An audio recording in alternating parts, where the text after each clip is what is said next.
I am now operating our washing machine because the solar power coming from the solar panels are too many. So actually, the washing machine is now operating. Okay, so as you could see, this extension wire actually emanates from down there going to our solar panel.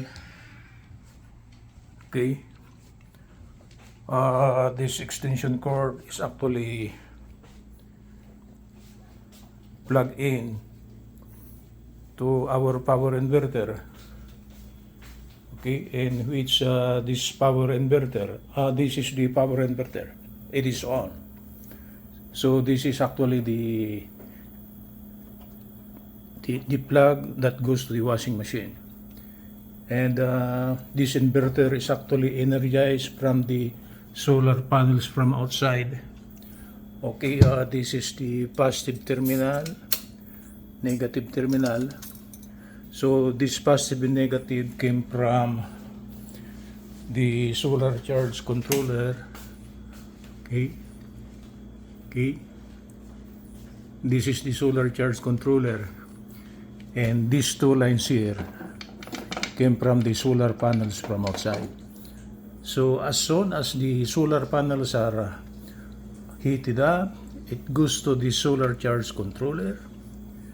Okay, the terminal of the solar charge controller goes to the battery, and this battery here, okay, it got a plus and minus terminal which goes to the back of the inverter.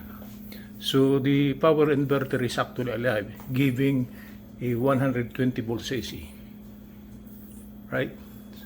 So as we go up, that's the extension cord which is energized by the inverter. This goes up, okay, and this goes to our washing machine. Okay,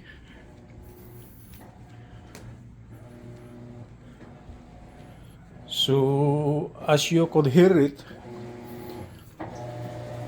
the washing machine is operating. Okay, so I am having a free energy in operating this washing machine. Okay, you could hear it. It is spinning, it is washing. So meaning to say, the energy or the juice from the battery is more than enough to power up the inverter. Okay, that powers up the washing machine in here at the second floor. Okay, that's the operation of the washing machine using solar energy. I did it for this afternoon because the sun is very hot and the charging current is too high.